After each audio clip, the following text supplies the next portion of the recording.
अस्सलाम वालेकुम नाज़रीन, आप देख रहे हैं प्रोग्राम अंदर की बात फैयाज राजा के साथ और आप देखते हैं मुझे मेरे यूट्यूब चैनल और फेसबुक पेज के ऊपर।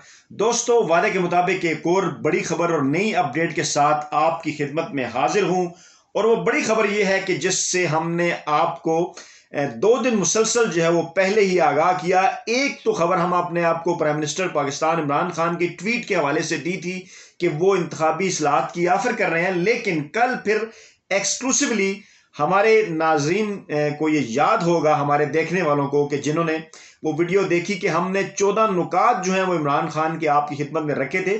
कुछ ज्यादा दोस्तों ने शायद उसको हमें लिफ्ट नहीं कराई, लेकिन आज जो है वो बाकायदा तौर पर फवाद चौधरी और बाबर अवान की जानिब से एक प्रेस कॉन्फ्रेंस के अंदर जो है वो इन इंतखाबी इस्लाहात के हवाले से बता दिया गया है। और उसके बाद जो है वो सूरत हाल बड़ी दिलचस्प है कि कप्तान के इस इंतखाबी इस्लाहात के ऐलान पर अपोजिशन भाग गई है और ये जो कप्तान का धोबी पटका है, इसके बाद मरियम और बिलावल की जो चीखें हैं वो आसमान पर हैं, क्योंकि वजह यह है कि कानून बदला तो फिर इमरान खान एक बार फिर आएगा।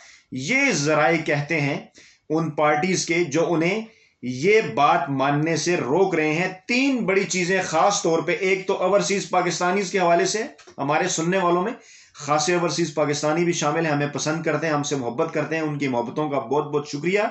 अपोजिशन जमातें ये समझती हैं और मेरे ख्याल में दुरुस्त समझती हैं कि ओवरसीज 90% जो है वो इमरान खान को वोट करेंगे।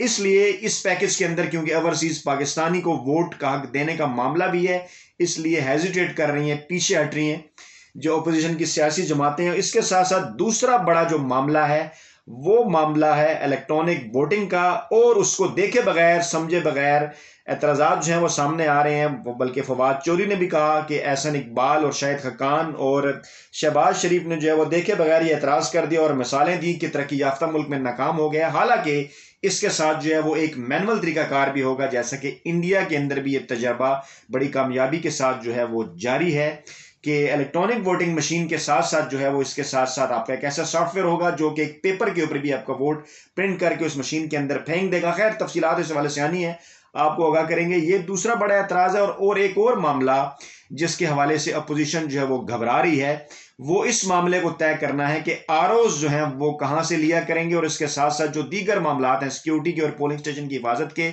वो किसके जिम्मा होंगे। क्योंकि आपने ये नोट किया होगा कि पंजाब के अंदर क्योंकि मुस्लिम लीग नवाज की लगाई हुई ब्यूरोक्रेसी अभी तक मौजूद है, तो वो थोड़े इससे खुश रहते हैं। कराची में जब उनको शिकस्त हुई, वहां पर क्योंकि इनकी ब्यूरोक्रेसी नहीं थी, तो देखिए वो कैसे तिलमिला रहे हैं। और फिर उन्होंने एक दफा फिर जो है उन्हें फौज याद आई है, जिस फौज के ऊपर उन्होंने एतराज किया था। जबकि पाकिस्तान तहरीक इंसाफ का मामला यह है कि इमरान खान साहब जरूरत से ज्यादा आइडियलिस्टिक है, मुझे ये कहना चाहिए। एक ऐसी सोसाइटी के अंदर वो तमाम इदारों को आजाद करना चाह रहे हैं जहां पर इदारे आजादी से नहीं बल्कि धौंस और धांधली ही मानते हैं। आप देख लीजिए ब्यूरोक्रेसी की हालत, आप देख लीजिए पुलिस की हालत, और आप देख लीजिए दीगर इदारों के मामला। इलेक्शन कमीशन को भी अगर आजाद छोड़ा तो उनके मामला भी आप देख लीजिए कि इमरान खान और जो पंजाब की जो ब्यूरोक्रेसी है, लोग इसके ऊपर एतराज भी करते हैं कि उस्मान बुज़दार साहब वो सख्ती नहीं कर पाए, और लोग ये कहते हैं कि आपकी सूबाई हुकूमत हो और आप ज़मीनी इंतखाबात हार जाएं, ये हो नहीं सकता। देखिए कराची में कैसे पाकिस्तान पीपल्स पार्टी ने ये प्रूव किया। तो ये जरूरत से ज्यादा ढील जो इमरान खान की हुकूमत की जानिब से पंजाब में दी गई, उसका जो है वो फायदा मुस्लिम लीग नवाज उठा रही है। और इमरान खान के करीबी जराए उन्हें ये बात समझा रहे हैं कि आप जितने आइडियलिस्टिक हैं, जितनी ईमानदारी का मुजाहरा कर रहे हैं, आपके मुखालफीन इतने ईमानदार नहीं हैं। मामला ये है कि आज जो है इलेक्ट्रॉनिक वोटिंग का तरीकाकार राइज करने और समुंदर पर पाकिस्तानियों को वोट देने के लिए हुकूमत ने आईनी तरमीम लाने का फैसला किया। और इस हवाले से फवाद चौधरी और बाबर अवान ने प्रेस कॉन्फ्रेंस की, और बड़ी खबर यह है कि उन्होंने कहा कि आधे घंटे के अंदर जो है वो नतीजा आ जाया करेगा, जिसके लिए हम इंतजार करते रहते हैं। उन्होंने ये भी कहा कि इमरान खान ने ये बीड़ा उठाया था इंतखाबी इस्लाहात के हवाले से, और हम ये वादा जो है वो पूरा करने जा रहे हैं। और अपोजिशन को एक मरतबा फिर जो है वो उन्होंने इस बात की दावत दी। कल हमने जो है वो आपके सामने 14 नुकात रखे थे, और आज जो है वो आपके सामने हमने ये खबर पेश कर दी कि जब इस प्रेस कॉन्फ्रेंस के मौके पे जो है वो बाबर अवान ने कहा कि जो मुल्क है वो जमीन और बिल्डिंगों से नहीं बनते, इदारों से और अवाम से बनते हैं। और 2013 के इलेक्शन में जो है वो सियासी धांधली का एक तूफान आया था, एक जज साहब ने रिटर्निंग अफसरान से भी खिताब किया था, फिर 4 हल्के नहीं खोले गए, मुल्क की तारीख का बड़ा धरना दिया इमरान खान ने। तो उन्होंने ये कहा कि ये पहले दिन ही से इमरान खान ने धांधली के इल्जाम पर पार्लियामानी कमेटी भी बना रखी थी, लेकिन अपोजिशन की जानिब से किसी भी किस्म की कोई मुस्बत जो है वो तजावीज़ नहीं मांगी गई। फार्म 45 की तफसील के हवाले से बातचीत होती रही, आरटीएस के बैठने के हवाले से बात होती रही, अगरचे फार्म 45 वेबसाइट के ऊपर आया, लेकिन अपोजिशन के फिर भी एतराज़ात थे। आगे जाके उन्होंने ये कहा कि जमहूरियत के लिए 2 रिफॉर्म्स अहम तरीन जो है वो तजवीज़ ये भी की हैं कि एक तो 10,000 मेंबर हों सियासी जमात के, तब वो सियासी जमात इलेक्शन के अंदर आए, सालाना कन्वेंशन मुनक्किद करे। इस हवाले से हम आपसे बात कल भी कर चुके हैं। फिर उन्होंने कहा कि 49 के करीब जो तब्दीलियां हैं वो करने के मुतालिक हम सोच रहे हैं, और सेक्शन 103 जो है उसके अंदर जो है वो तरमीम लाएगी वोट का तरीकाकार बदलने के लिए, और पोलिंग अफसरान पर भी अगर कोई एतराज होगा तो 15 दिन के अंदर जो है वो चैलेंज किया जा सकेगा, और कोई चीज ऐसी नहीं जो किसी एक जमात के मफाद में हो। और फिर उन्होंने कहा कि अमरीकी सदर ने भी पाकिस्तानी सियासतदानों की तर्ज पर धांधली का रोना रोया, लेकिन इलेक्ट्रॉनिक निजाम था, क्योंकि वहां पर सबूत ना हुआ, जिसके बायस वो अपने इस दावों में नाकाम रह गए। और यहां भी एक और अहम उन्होंने ऐलान किया कि वो ये इंतखाबी इस्लाहात का जो एजेंडा है वो सिविल सोसाइटी को, प्रेस क्लब्स को, बार काउंसिल्स को दिखाएंगे।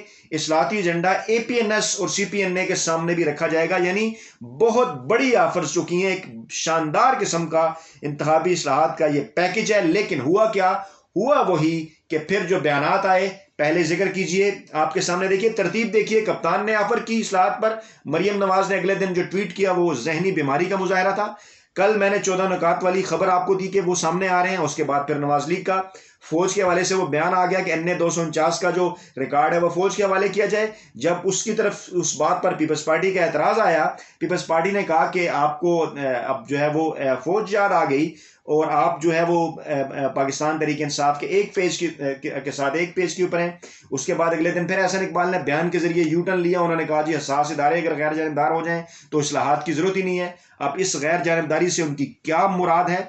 इस गैर जानिबदारी से मुराद शायद उनकी वो है जिसकी तरफ जो है वो चौधरी मंजूर ने जिक्र किया कि वो एक दफा फिर फौजी आईनी इदारों, वो जो हसास इदारों की गोद में बैठना चाह रहे थे, उन्होंने उनको गोद नहीं लिया तो उन्होंने उनके ऊपर एतराज किया। अब वो दोबारा से कोशिश कर रहे हैं किसी तरीके से वो उनको गोद में ले लें। ये उसके बाद फिर एहसन इकबाल साहब की एक स्टेटमेंट आई, फिर उसके बाद शहबाज शरीफ साहब की स्टेटमेंट आई कि इन इस्लाहात की तो बिल्कुल कतन कोई जरूरत ही नहीं है, हमें तो ये करना चाहिए कि जो हमने इस्लाहात की थी वो काफी थी। फिर राना सनाउल्लाह का एक तंजिया बयान आ गया कि हम जब इस्लाहात चाह रहे थे तो आप बैठने के लिए तैयार नहीं थे, आपने अनारों की बात की थी, अब आप लेकर इसको अकेले ही फिरें, हम ये बात नहीं करेंगे। फिर उसके ऊपर बिलावल भुट्टो जरदारी का भी एक बयान आ जाता है। पाकिस्तान पीपल्स पार्टी एक दूसरे को लताड़ती हैं तो साथ ताना देती हैं। मुस्लिम लीग नवाज ये कह रही है कि पाकिस्तान पीपल्स पार्टी तहरीक इंसाफ के साथ एक पेज के ऊपर है, और दूसरी तरफ पाकिस्तान पीपल्स पार्टी कह रही है कि नून लीग जो है तहरीक इंसाफ के साथ एक पेज के ऊपर है। बिलावल साहब ये फरमाते हैं कि इंतखाबी इस्लाहात के लिए बुनियादी काम यह है कि एस्टेब्लिशमेंट का किरदार जो है वो इलेक्शन के अंदर खत्म किया जाए। बिल्कुल दुरुस्त बात है, बैठिए, आप साथ बैठिए। अगर आपके ख्याल में कोई एस्टेब्लिशमेंट का किरदार है तो आप साथ बैठिए, उसको खत्म कीजिए। लेकिन ऐसे तो नहीं हो सकता कि आप इस बात का इनकार कर दें, आप कहें जी कि हम आपके साथ बिल्कुल नहीं बैठते। उन्होंने तैयारी की बात की कि वो तैयार है, लेकिन फिर उन्होंने कहा कि इलेक्शन कमीशन इसके हवाले से किरदार अदा कर सकता है। हालांकि ये पार्लियामेंट का काम है, पार्लियामेंट में चीजें आएंगी, इलेक्शन कमीशन स्टेक होल्डर है, वो भी जो है वो साथ देगा। हाँ, ये बात उन्होंने मानी कि धांधली खत्म करने के लिए कानून साजी की जरूरत है, लेकिन फिर उन्होंने मुस्लिम लीग नवाज के हवाले से बात की कि वो अब ये चाह रहे हैं कि उनने क्योंकि सीट हारी है तो अब वो चाह रहे हैं कि मुदाखलत करें। यानी कि जिसका जिस जगह पर दाव लगता है, जहां पे उसे जिस चीज में फायदा है, अगर किसी स्टेप से फौज अगर आ जाए और अगर उन्हें किसी बात का कोई फायदा हो रहा हो उनके आने की वजह से, तो वो फिर उन्हें कबूल है। लेकिन 2018 के इंतखाबात के मतलब हम आपको ये बता चुके हैं कि तमाम मुल्की और गैर मुल्की इदारे ये बात कर चुके हैं कि वो इंतहाई साफ और शफाफ इंतखाबात गुज़श्ता 3 इंतखाबात की निस्बत थे, और उसकी वजह यह थी कि जो पोलिंग थी वो फौजी जवानों की वजह से पुरअमन रही। पोलिंग के अंदर जो है वो फौजी जवानों की वजह से किसी किस्म की कोई धांधली नहीं हुई। गिनती के वक्त भी पुरअमन माहौल रहा, सिर्फ और सिर्फ वहां पर क्योंकि फौजी जवान मौजूद थे। माजी में ऐसा नहीं हुआ। आरओज के ऊपर जो इल्जामात लगे, हाँ, इसके ऊपर बैठकर बात की जा सकती है कि आरओज या रिटर्निंग अफसरान कहाँ से लाए जाए। अगर आप नहीं चाहते कि वो फौज से आए या किसी और फौज से, तो खैर पहले ही आरओज नहीं थे, अगर आप नहीं चाहते कि सिक्योरिटी के मामला उनके पास हों या पोलिंग जो स्टेशन है उनके अंदर वो हो तो इसके ऊपर बैठ के बात जो है वो की जा सकती है। तो नाज़रीन, ये ताज़ा तीन मामला है, ताज़ा तीन मामलात हैं इलेक्शन इस्लाहात के हवाले से, जिनके ऊपर आप देखिए कि किस हद तक गैर संजीदा है अपोजिशन की जो सारी जमातें हैं, क्योंकि उनके ख्याल में कानून बदला तो फिर इमरान खान को दोबारा आने से कोई नहीं रोक पाएगा। वीडियो के कमेंट बॉक्स में आप भी इस्लाहात के ऊपर अपना फीडबैक जरूर दीजिए, कम से कम एक एक तजवीज़ आपकी तरफ से भी जरूर आनी चाहिए, ओवरसीज़ पाकिस्तानियों की जानब से भी, बाकी लोगों की जानब से भी। ये तजवीज़ हम आगे भी पहुंचाएंगे। नई वीडियो के साथ जल्द आपकी खिदमत में हाजिर होंगे। अपना बहुत ख्याल रखिएगा। अल्लाह हाफिज़।